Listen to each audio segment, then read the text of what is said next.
sudden. All right, hi everyone. So we are here today as members of the Association of Fundraising Professionals Columbus chapter. We are the Collegiate committee members, and we want to talk to you a little bit today about our careers in fundraising and fundraising adjacent careers, just to share a little about how we found ourselves here, what you might do to get into a field like this, and kind of help students get those first steps of like, what even are these fields and what does that mean? So I figure we start off with introductions, and my name is Sarah Runyon. I am the annual giving coordinator for the College of Veterinary Medicine at The Ohio State University. So I've been in my role for about 2 years, and I handle a lot of the really large campaigns that we do with alumni to the college, clients of the Veterinary Medical Center, and kind of anyone who looks at our college or vet hospital as something they want to support. So someone wants to jump in with their information, we just kind of go around. Sure. Hi, everyone. I'm Clara Davison. I'm an engagement officer in the College of Arts and Sciences at Ohio State. So I work in alumni relations, volunteer opportunities, and large-scale public events for College of Arts and Sciences. Over to you, Becky. Hi, I am Becky Barger-Amato, and I am the Advancement Services Coordinator at Columbus Academy. I've been here about 9 to 10 months. Before that, I was a Development Specialist Coordinator with Mid-Ohio Food Bank. Hi, everyone. I'm Lori Burrows, and I am the Regional Vice President for Development for the Ohio Foundation of Independent Colleges. I have been here for nearly 2 years, and I have a total of 18 years in fundraising, including higher education and nonprofits. And I'm also the chair of our Collegiate chapter committee. So it's really great to see everyone today. Thank you. Now, I know you all just shared your careers, a little bit what you do, but I thought it might be nice if we did jump in a bit to kind of how you got where you are. So you just shared kind of who you are, but how did you get there? How did you find your role, and what do you want to tell us about your kind of journey so far? I'd be glad to start if that's okay. So I was a student at a college in Northwest Ohio, Bluffton University, and I really didn't know much about fundraising as a college student, but I was really into event planning and volunteering. And then I also did residence life and also admissions. All of those experiences combined led me to land a position with my alma mater after I graduated, working in the alumni office, doing event planning, and then managing a student phone-a-thon where students called alumni for support. So that really was my first foray into it. And I never turned back after that moment. It was just a perfect fit. I have a passion for building relationships, passion for helping groups and mission-driven organizations. So that's how I first got into fundraising. Yeah, very similar to Lori. I went to Ohio State, and during freshman orientation, I chatted with someone who worked at the Wexner Center for the Arts at the time. And she worked in the advancement office, and she was looking for an intern. So I started that internship and then kind of developed an interest in philanthropy and fundraising from there, which led me to another internship at the foundation here at Ohio State.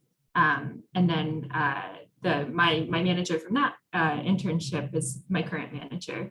So that's how I've ended up in this engagement officer position with the College of Arts and Sciences.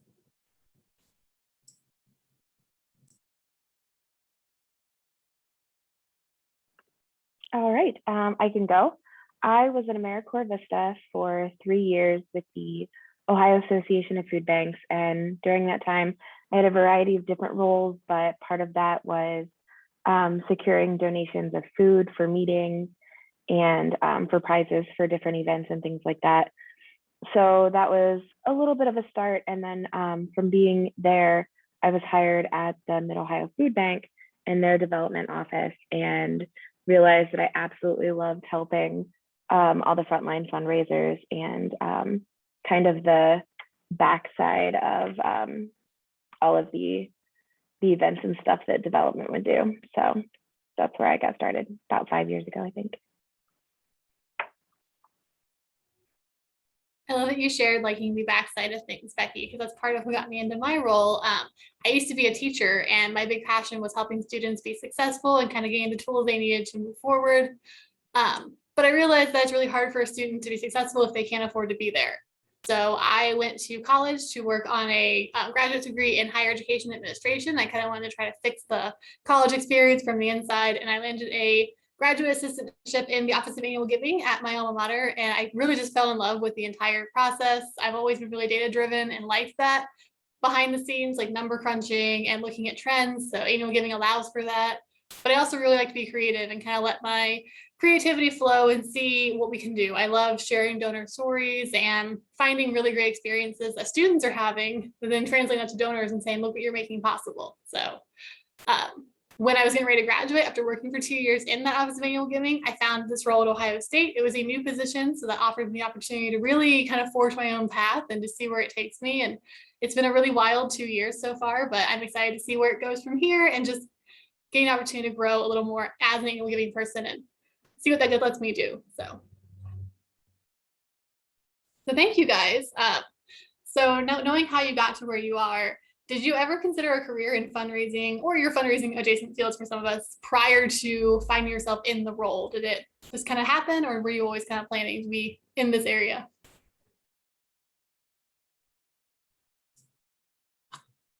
Yeah, so I mentioned I had this internship experience in advancement at the Wexner Center for the Arts. And the initial reason why I started that internship is I'd come to Ohio State for the undergraduate arts management program.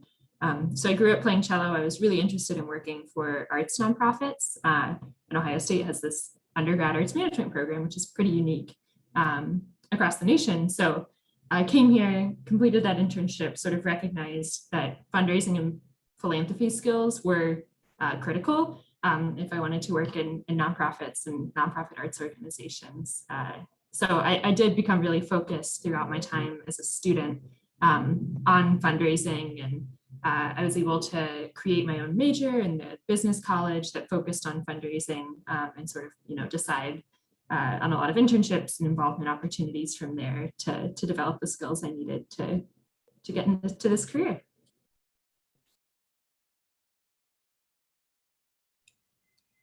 I'd be happy to share a bit about my story further. So I shared earlier how I got into the fundraising field, and to the position that I'm in today as a regional VP for development. It took many years of different experiences to get to this point.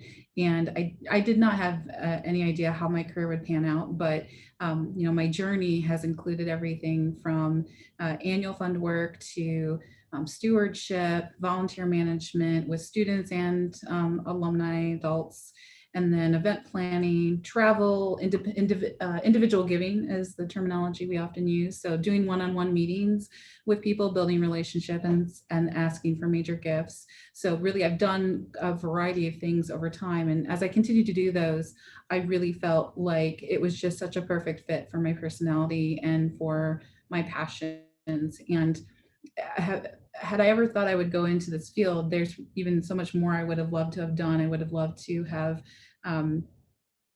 learned about it as a student, before I graduated.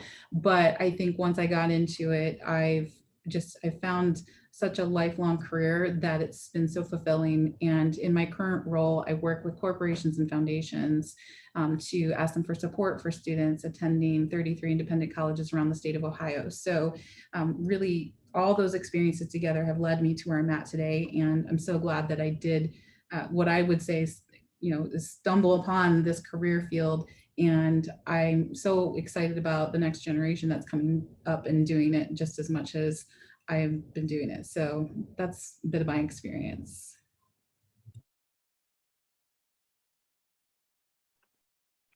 I did not fall into, well, I guess I fell into development. I did not plan on going into it. I actually was a theater major in college, but I do all the backstage theater stuff, which explains why I love the back end of development. So there's some correlation with theater and this, where I still get to, like I said, get to help out the frontline fundraisers, all the gift entry, I did a lot of help with storytelling and stuff at the food bank. And it's great to have those stories, like you said before, to let people know and help them on why they should donate and things like that. So it kind of just was a natural fit, I think, even though it's two very different careers.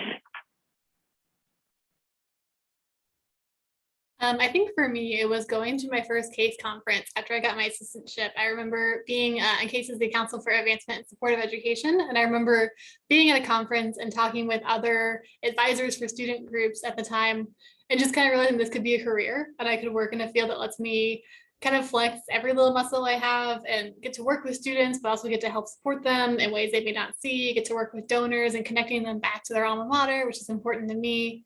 So it's just kind of a nice, like, roundabout way of saying, oh wow, this can be my job. And I remember going back to my boss after that conference that she sent me to be like, okay, how do I become you in a few years? And she's like, well, it takes some time, let's work on that. But it was just kind of a falling in, like, oh, I can do this, and it's also going to help me with my goal of making college attainable and making it accessible for students across the spectrum.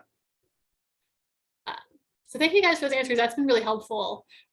So kind of looking a little differently here, what skills would you say you utilize most in your role on a day-to-day?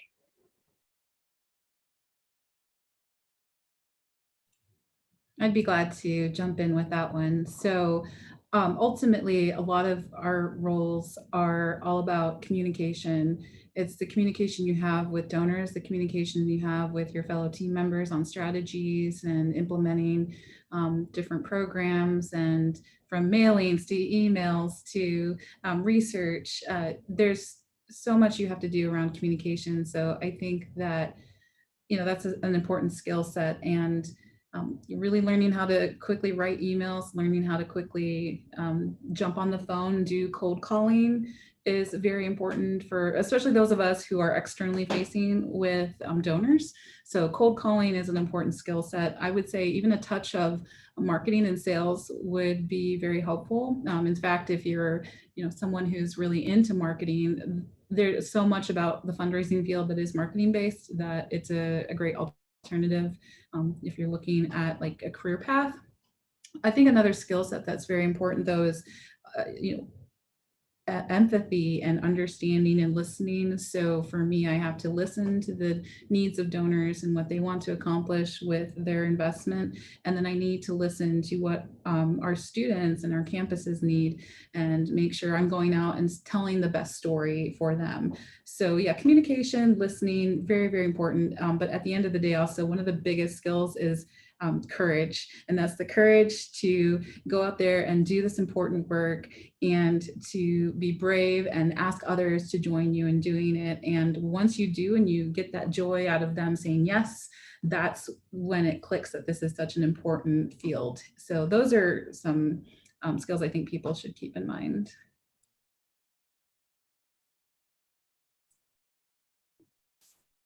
Absolutely. I couldn't agree with that more. One thing I know that's been really helpful for me as well is knowing how to use Excel really well, which is probably hopefully something most everyone is learning in college, or if not earlier now, but understanding how functions work, understanding how to do kind of more than just the basics is makes you really valuable to folks. And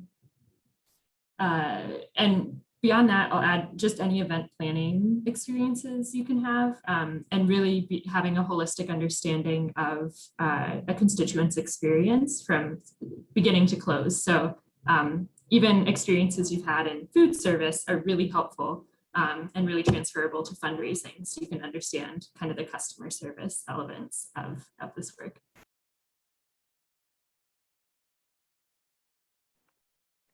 Yeah, all of those. I was going to say definitely communication and event planning and project planning. Some that I have definitely had to use lately, time management, because in the back end of things, you have a variety of things that you would do. So you may get something from annual giving that needs to get done. You may have something from stewardship that needs to get done. Things from major gifts that needs to get done. So time management is a skill that's definitely helpful in my position. and problem solving, because there's a variety of different things that people will come to you and just bounce ideas off of you. So some good problem solving skills is helpful. I think all of those are incredibly valid. I think the only thing I would really add to that is being really organized, or at least the ability to kind of keep your chaos organized. At least in my field with annual giving, I'm always in an appeal. There's always something going out the door, and you're always thinking a few months ahead. So having the ability to really time manage and think about what's coming, what has to happen for it, have it put together, is good. And also having those data analytics skills, kind of like what Clara was saying, digging into Excel. I spend a lot of my time getting really into Excel spreadsheets and saying, what trends can I discover? What general demographics can I pull? What does that tell me? So being able to look at data and use data and kind of telling stories through data, because data is a thing that translates, people understand what numbers mean. So finding a way to share that with people always kind of hits well. So great. So when you were first starting out, what like resources or like mentors or anything would have been really valuable for you kind of in the early days, whether those early days were a couple of years ago like me or a little longer?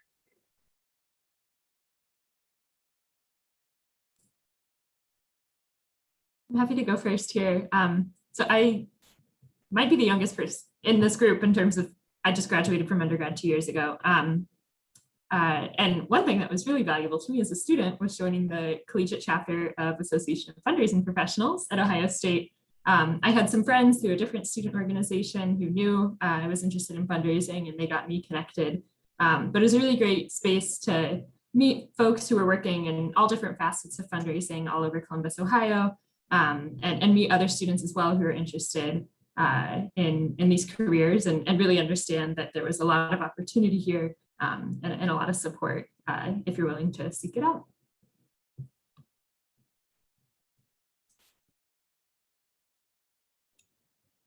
I'm happy to share. So I would have loved to have had a group like the Central Ohio AFP group, the Association of Fundraising Professionals, which is global, but we have a Central Ohio chapter. Would have loved to have been able to connect with individuals like that in my region at the time when I was in school.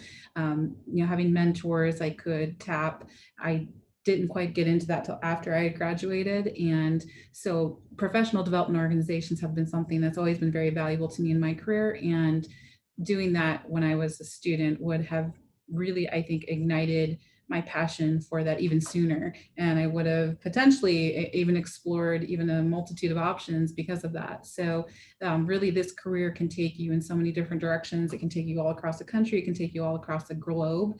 And you don't quite understand that until you talk to people who have been there doing it. So also, I mean, I'm probably dating myself here a little bit, but I didn't have the LinkedIn experience when I was in school. So my apologies, my light just went out. Sorry. Well, okay. So I would say that having LinkedIn is a fabulous resource now as a professional. I really wish I would have had that as a student to connect with people. And there's great ways to do that, from reaching out to people who maybe have gone to your institution, your fellow classmates, faculty, staff. So I would highly encourage people to use that tool as soon as possible and start putting together a professional profile in there, because it really can expand your job searching and internship searching opportunities a lot quicker. Yeah, I also loved LinkedIn. I did not have LinkedIn as an option before either. And it's definitely a helpful tool to gather all those resources, especially during a pandemic when you couldn't get out and go to events and get to meet other people. It's definitely been helpful to just find other people that are in the same field or things like that. Definitely AFP Mentor. It's a program that is great to go through. I highly suggest that anyone that hasn't been able to do that, join AFP when you're able to and go through the mentorship program, because it's been great. I think to mildly echo the LinkedIn idea, if you're a college student looking at how do I find this field, there's not really a major in fundraising typically. There sometimes are majors in nonprofit management or nonprofit administration, but typically that doesn't always necessarily lead to a career in advancement or development. So one thing I always recommend to people is your college probably has an advancement team or a development division or something. You've got people who work in alumni relations, people who do appeals. So you can always talk with them. One of the most wonderful things about this career that I have found is that almost everyone in it wants to share their experience with you, and they want you to find the opportunities that they found and find a passion that fits for you. So definitely that's something that I remember leaning on a lot when I was first discovering this field. But if I'd seen that a few years before, if I had thought about my student alumni association or something, the collegiate chapter on my college campus, I probably would have found development a little bit sooner. And that might have been a big difference in my career. So highly recommend, if all else fails, use old school LinkedIn and just watch their offices. So what are some experiences people who are interested in fundraising can do to start on the right path? Are there any, we kind of had this a little bit, but groups they can join, opportunities they can look for, things like that?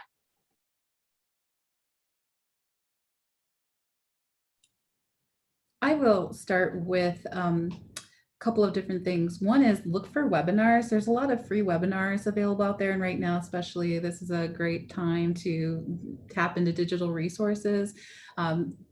AFP does offer them, for students through the collegiate chapter process. But if you're just looking independently on different sites about different topics for fundraising, they're very easy to find. And it's a great opportunity to start to learn the language of the fundraising world. We kind of have a lot of different acronyms we use, and there's a lot of terms that a lot of fundraisers use in between, the conversations we have with one another. And it's great if you go into your career already having that under your belt a little bit. So those are some suggestions. And then also I would say probably, which was mentioned earlier, and that is develop customer service skills. So if you're doing a role or you're looking for a part-time role right now that you can do until you land that full-time position or that internship, anything that's customer service based would be extremely important. Learning how to answer phones, make phone calls, intercept conversations with people, handle tricky situations, whether it's whatever different various services and like retail, et cetera, that are out there. Those are great to prepare you for a lifetime of interacting with people, in front of the scenes and behind the scenes.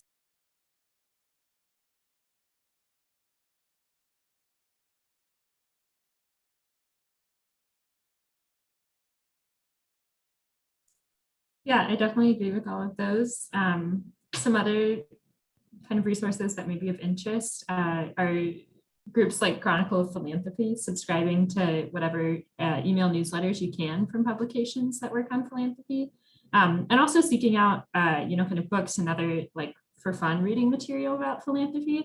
I think especially recently, there's kind of increased social interest in philanthropy and, sort of in some ways kind of the dark side of philanthropy.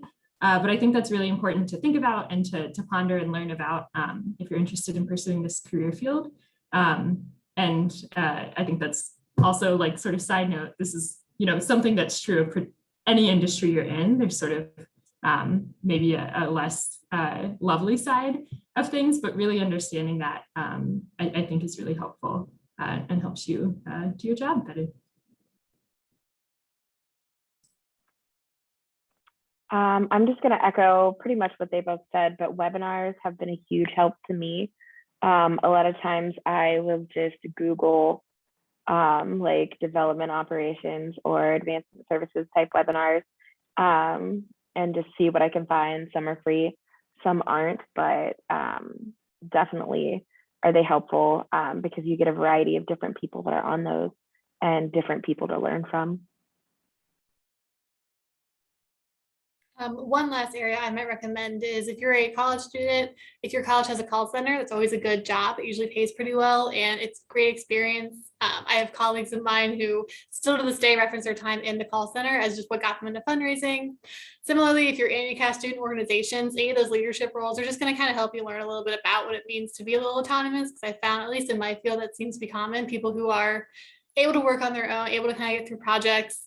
But also you might be in a group that does fundraising. So it's an opportunity to kind of connect with your community a little bit. I used to lead a student group and they hosted multiple fundraisers throughout the year. So they would be contacting the community and community leaders all the time to say, hey, can you donate to this? And that gave them really prime experience for a future career in doing real major asks of stuff and kind of like what Becky would talk about, asking people to support like the food bank and stuff like that. So if you're in student life, look for opportunities to kind of work in like fundraising opportunities or event planning or whatever space you're interested in, and look at your, again, your college and see if they have a call center, do they have alumni services and volunteer work and stuff like that. So I feel like we've talked a lot, and in fairness, there's been various, but we talked a little bit about backgrounds in fundraising, but I'm curious, what else can you do if you're looking in fundraising, but maybe you don't want to be that frontline direct person asking all the time? What else can you do in fundraising?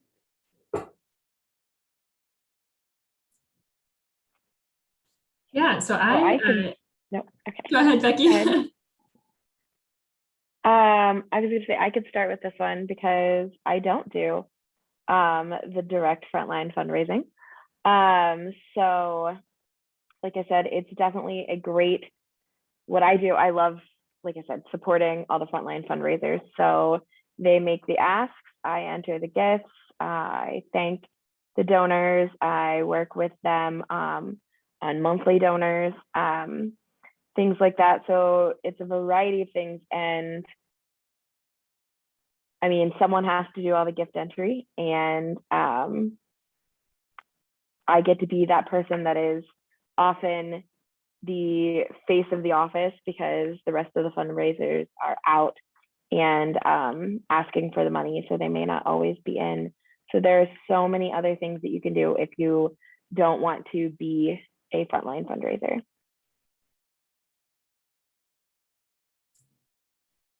Yeah, like Becky, I am also not a frontline fundraiser, so I work in engagement. So oftentimes fundraisers and folks who work in advancement will talk about the donor cycle, or sometimes it's a donor funnel.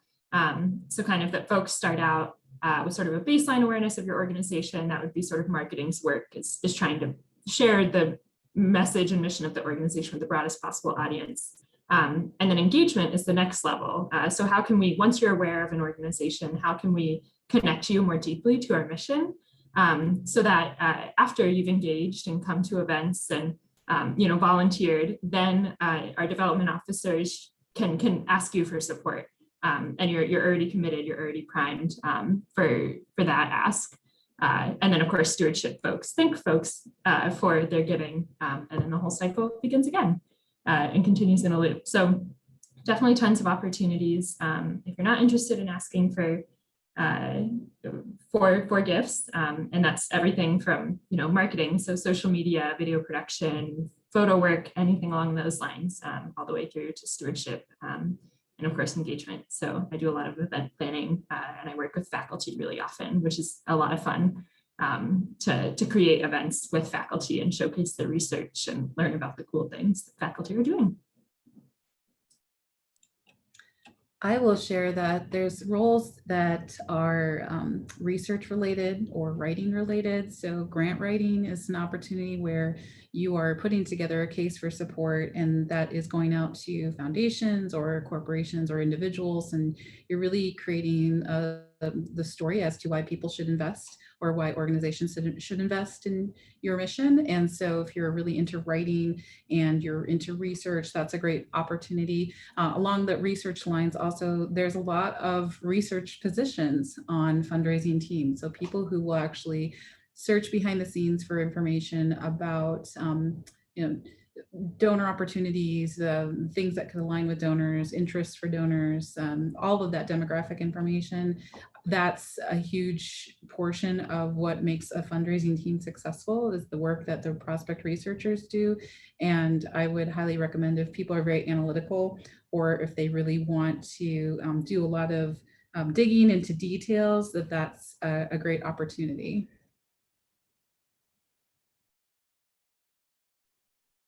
I think you guys have really kind of hit all the different kind of areas. The only thing I'll end with it emphasizes what's nice about advancement is that there's really something for any type of person to do. So if you find yourself in a position where you don't necessarily want to be in the front line doing the asks, or you don't want to do the more in-depth data digging, there's something everywhere in the middle. So it's a really fun field for that reason. You can just kind of jump in and say, this is what I'm good at. This is where my passions lie. How do we make that connect with what you guys need as an organization?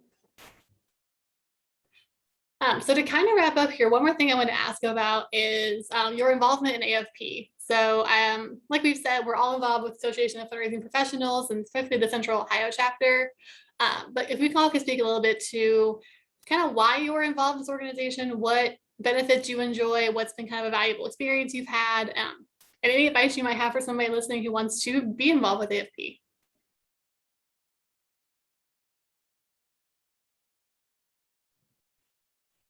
Yeah, so I'm currently involved with the Central Ohio chapter of AFP because I was involved with the Collegiate chapter at Ohio State as a student. I think what's been really valuable about my experience so far has been being in the mentorship program, which Becky mentioned earlier. Just a really great opportunity to connect with a mentor who doesn't work in your organization, especially someplace like Ohio State. It's really easy to only have professional connections who also work at Ohio State.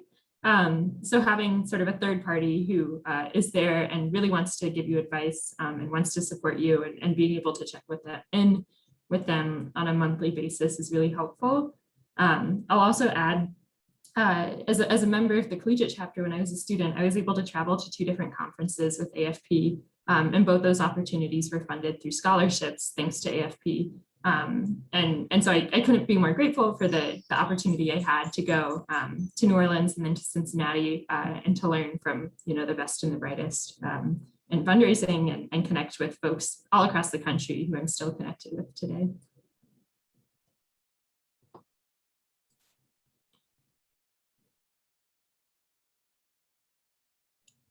I will share that I was really drawn to become involved with AFP partly because I was encouraged by my employer years ago and they endorsed me to get involved. So that was a great thing. So if anyone is an intern or working full-time and your employer gives you that opportunity to do it, I highly recommend you jump on that opportunity.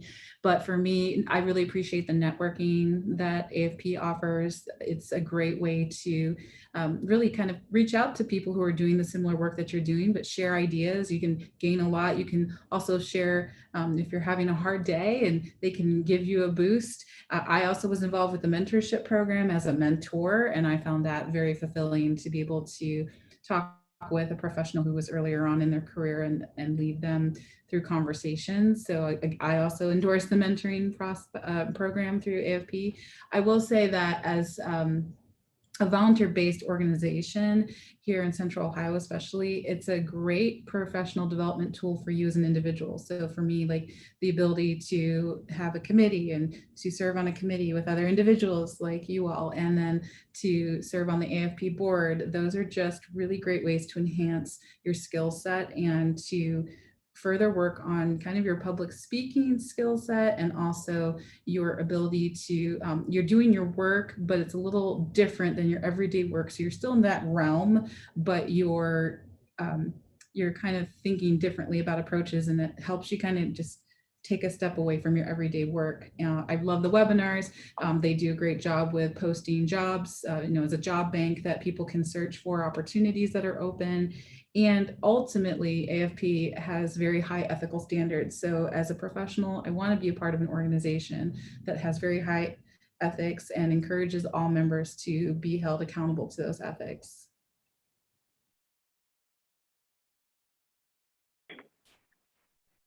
I also had the option with my employer providing me an AFP membership, and I was incredibly lucky that once I switched employers, I was able to also get a membership again through a different employer. So that is definitely something to look at. It's a professional development. So usually there's a professional development budget once you have an employer or an internship that will hopefully be able to get you that membership. And it's just been a great experience to, like I said, look at the webinars and the mentorship program.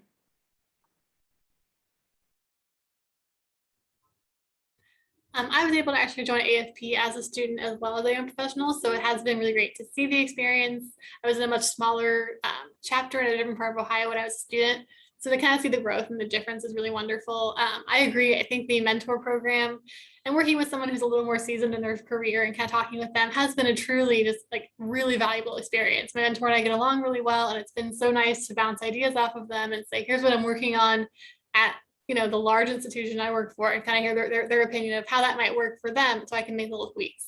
And also, yeah, I think the networking opportunities, meeting other people who work in this field has been really valuable. It's helped to kind of validate my career choice in general, because I'm meeting people who've been in the field similar to me for years, and this is what they want to do. So I can feel like, cool, I am in a space that I can really thrive here and I can make a full career out of this, which has been really valuable. And as someone who changed majors a handful of times, it was nice to find like, okay, this is stable. This is something I can do and I can stick with and grow in, and I don't have to start over every time. So that's been really quick, really great. Great. Well, we can probably wrap things up here. I do have one more question I want to ask you all.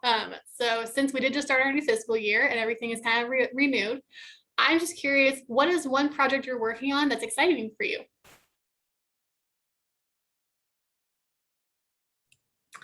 I will go ahead and start because it's fresh on my desk right next to me. So our fundraising team here is doing a very organized effort to kind of tie in some things that Clara mentioned earlier, and that is high levels of engagement with donors. So we are working on our marketing materials and our connections through LinkedIn and how we utilize those tools to really raise up our mission and raise up awareness of our member campuses. So in the long run, what we want to do is ultimately achieve the best fundraising results as possible. So we are aggressively looking at just the different ways that we get in front of folks, and we're trying to diversify that. We're also trying to engage people in really thoughtful conversations around what do they want to support, and asking those important questions. And that's a big project for us right now, and I'm very excited to see how it proceeds.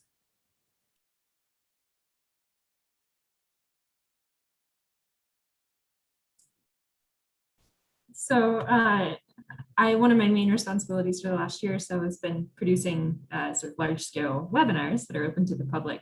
And as some of these events that were webinars this last year are coming back on campus, and there'll be lectures in a standard classroom, we're trying to figure out how to do hybrid events well, which is really challenging because you have to make it an excellent experience for everyone who's there in person and an excellent experience for everyone who might be tuning in over Zoom.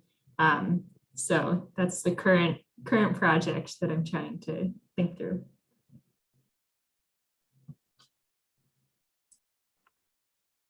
For me, everything right now is new and exciting because I haven't experienced it where I'm at now.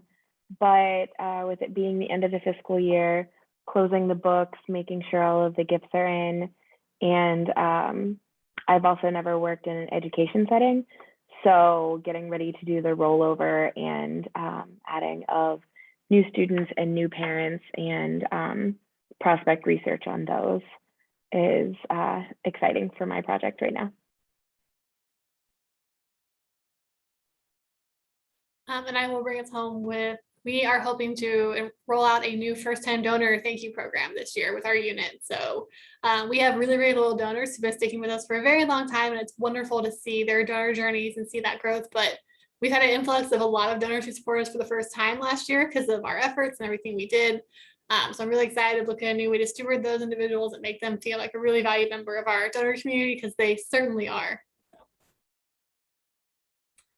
Great. Well, I think that wraps us up here today. So I really want to thank you for taking some time to listen to us, and kind of thank you all for speaking and sharing with us your journeys. And I think that's all I have to say. Lori, if you have anything else you want to add, but otherwise. Yes, thank you, Sarah, for being our host today. We really appreciate it. Fantastic job. And thank you to all the committee members for their participation. If anyone is interested in learning more about us, you can LinkedIn connect. I know I will give you permission to LinkedIn connect with me individually, but also please reach out to us through AFP. So we will be spreading the word about the collegiate chapter process through the different campuses. We'll be getting in touch with different faculty and staff members, and we'll be providing them our contact information. So please check with the advancement office on your campus, and other individuals. Student Life will be really getting in front of them to give our contact information, so you have a channel to ask questions. And also just check out AFP Global online and check out Central Ohio AFP online as well. Those are great places to get contacts too. So we really appreciate everyone watching this, and we hope to meet you all virtually and eventually in person as well.